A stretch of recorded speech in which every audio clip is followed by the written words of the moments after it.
Under my video where I ranked the winners of Drag Race based on their track records, this person suggested I did a video about the top track records on Drag Race so far. I put all of the Queen's PP scores in an Excel table, I did some adjustments regarding mini challenges, and I got the list of the rank of all queens on Drag Race based on their track records. There are 228 track records from 224 queens, and I'm only looking at the main franchise of the show. Remember, comparing between seasons with different formats is ludicrous, but also comparing between franchises that have different productions and even worse, different judges and that come from different cultures isn't very fair to either franchise or their queens. 228 is just too much to talk about at once. Maybe I'll make a non-narration video of the entire list, but for now, today, let's talk about the top 20 track records on Drag Race. I'll start from the number 1 spot and then go down to 20, simply because if you've seen any of my videos where these kind of things are done, you know that Bianca Del Rio is number 1. So it's not as much of a reveal anymore. This is the point system in place, and if you're confused with any PPE scores or what they are, you can watch the playlists where I explain them all individually, per season, per queen. If you would like to help the channel, since YouTube hates its creators, you can like this video or dislike it for all I care. Leave a comment and, of course, make sure you're subscribed. You can also become a member of the channel, and I want to thank everyone here that has done that so far. All these lovely people have seen this video before the rest of you, and they already have other videos to watch, some of them being channel-exclusive content. Now, let's get back to the video. Like I said, we're going to be doing this from the number 1 spot to the number 20 spot, because we know who number 1 is. It's Bianca Del Rio, with a PPE score or a points per episode score of 4.3. We also know who's in the 2nd spot. I've mentioned this in the video about the miscongenialities, and also I mentioned this in the ranking of season 16's cast, Sapphira Cristál, with a 4.230769 recurring PP score. And in the 3rd place is a fellow miscongeniality in Nina Flowers, whom I've talked about in the recent miscongeniality video. However, the queen in the 4th place actually shares the same PP score with Nina Flowers. However, she was neither the winner of her season nor the miscongeniality. She is, however, below Nina because she has 3 mini challenges helping her overall score. And that queen is Manila Luzon. She was part of the villainous alliance of the Headers, and she was the first out of the 4 to start her face turn or her redemption storyline that, weirdly enough, the edit reverted in the end in the final episode because they wanted Raja to win, so they had to show Raja as the hero and Manila as a conceited villain. To me, Manila is like the Siri Fields of Drag Race, the best queen to never win, but I also don't think that Manila needs a Drag Race win to be considered an iconic queen, not only in the Drag Race realm but just in general in the world of drag. 5th, 6th, 7th, and 8th place we've all seen in my recent video about the ranking of Drag Race winners. So it goes Sasha Colby in the 5th place, 6th place is for Sasha Velour, 7th place is for Tyra Sanchez, and the 8th place is for Onya Nurve. However, now we get to another non-winner slash non-miscongeniality queen, but somebody who is very immersed in the world of Drag Race, and that is Canada's Drag Race's host, the runner-up of season 11, Brooke, Hytes, with a PP score of 3.846153 recurring, same as Onya Nurve, but with 3 mini challenge wins to back her up. Brooklyn absolutely dominated season 11. She might have done poorly in the comedy challenges, but then she would kill the runways, she would kill the performances, and then she would sometimes even redeem herself in like acting and improv challenges. But the story of the season was not in her favor because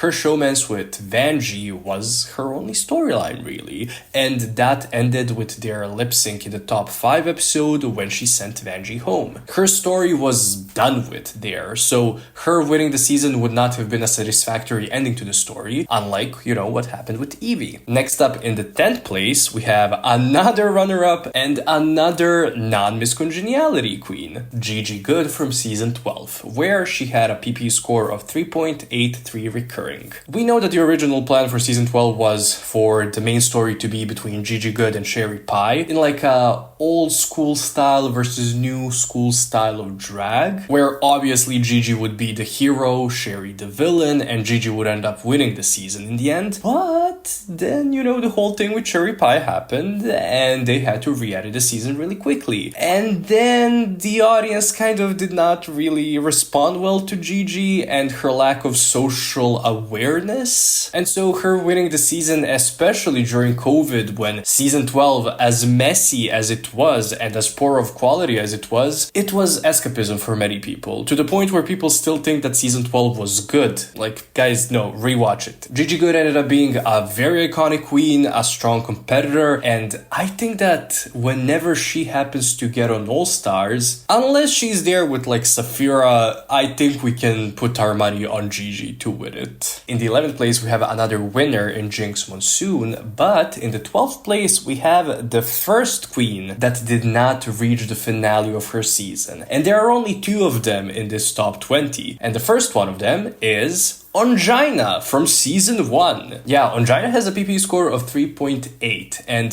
her elimination after her lip sync with BB was a highly controversial point in the series, given that it had to be a production choice to eliminate Ongina. Even though she was a stronger competitor, she had a better story up to that point, and in my opinion, I do think that she did better than BB. Now, the thing is, we do know now that it was the production's choice to cut Ongina because they were wanting BB to win the season, but her track record and her presence on season 1 is insane. It's awful that she was cast on All Stars 5, where that season was made for Shay to win. I think that Ongina, if she was in that season 1 mindset, she could dominate another All Star season in the future. Next up in the 13th place, we have one of the best villains of the show, Plain Jane from season 16, with a 3.769231 recurring PP score. Plain Jane was maybe my favorite person on season 16. Well, I mean, Sapphira, but also, you know, Nivea, but also Q, but also, you know what I mean? Like, season 16 was such a strong cast, and to think that Plain was able to be front and center pretty much for the entirety of that season is insane, and it says a lot about her personality, her drag style, and just her drive to be in the center of attention. I keep saying it, but some of these queens that did not win, but that did place really high, are such good lock-ins for a possible All-Stars win, but I don't think Plain Jane could ever win an All-Star season because they would never let a villain win it. Well, I mean, we'll see, maybe Mistress Isabel Brooks ends up winning All-Stars 10, so all bets are off for future seasons. But yeah, Plain Jane is legendary. Another queen who's legendary is the queen in the 14th place, Jaida Legend Hall, with a PP score of 3.75. However, there are 2 more queens with that exact same PP score, but they are placed below Jaida for different reasons. First is the runner-up of season 14, Lady Camden, who has 2 mini challenge wins that helped her placement. Camden, with a better edit, could have won her season, but she was so invisible in the beginning when the show was setting up characters of that season that her winning the season would not have made sense for the casual viewers of the show. For me, it would have made complete sense. The only other queen next to Ongina who did not reach the finale of her season, but that is in this top 20, and that has the same PP score as Jaida and as Camden, is Willam. Now here's the thing, Willam's track record is helped a lot by the fact that she went out on an episode where she did not get eliminated, meaning that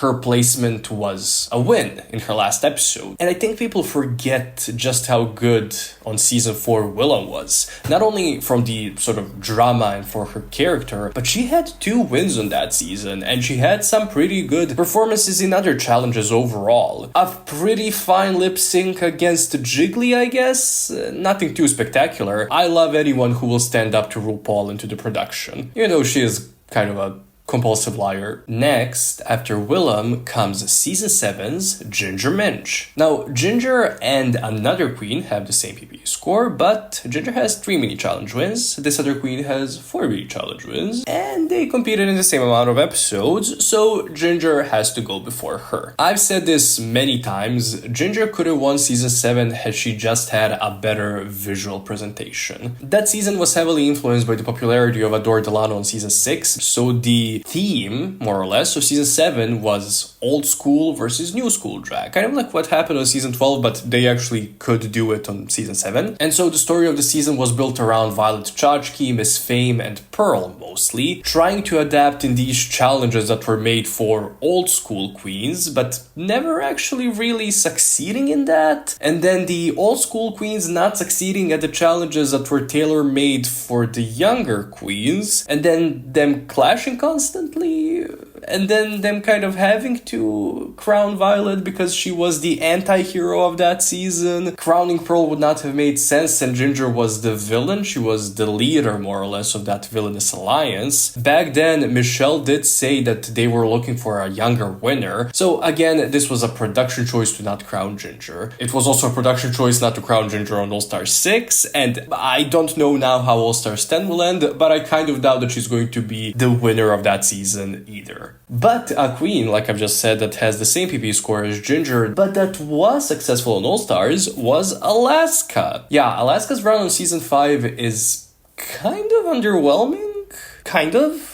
Because she got her first win only in the third part of the season. She spent the first 2/3 of the season kind of finding her identity. Then she found her identity with Rolaska Talks. And then she had to find her identity without Rolaska Talks. And she was never winning the season because she came into the season as Sharon Needles' partner at the time. So that was her story from the beginning. She did find her footing by the end of the season, and she kind of set herself up to have a great All-Stars run, which she did. And honestly, it's a travesty that she was not part of the all-winners season on All-Star 7. Now, the last two queens that we'll talk about in this video are very interesting because they have the same PP score. However, one of them competed in 9 episodes, had 1 mini challenge win, and was the runner-up of her season, while the other competed in 12 episodes with 2 mini challenge wins, and she was the winner of her season. Also, these two queens are very tightly related. We're talking about Raven and Raja. Raven gets the 19th spot and Raja gets the 20th spot. Now, I've talked about Raja in the video about the winners ranking, so let's focus on Raven. Many people are saying now that Raven should be recrowned. We could do that, I wouldn't mind that, but when you watch season 2, you do see that Raven is set up to be somebody that does not win, that gets beaten in the end. She has a very weak start, having actually 2 bottom 2 placements in a row, but then the middle and the last part of the season are absolutely hers. She builds herself back up from the bottom, and if they had edited that as like a 0 to hero kind of an edit, I think that we could have talked about a Raven win on season 2, but she was actually the main villain of the story. However, kind of like most of the queens I've talked about right now, Raven does not need a crown to be considered a legend, not only for Drag Race, but in the world of drag, because after Raven came and up until like season 7, everyone was doing the Raven mug.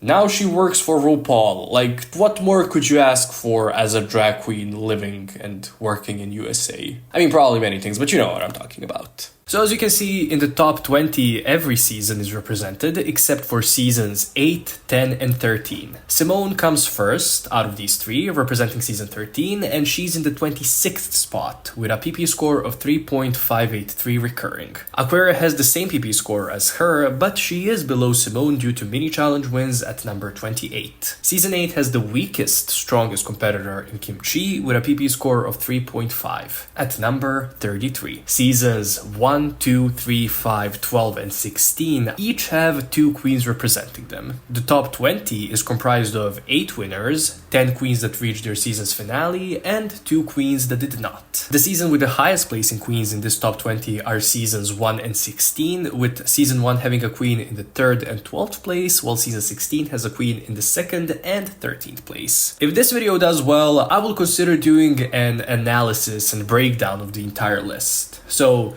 sound off in the comments, and thank you for watching.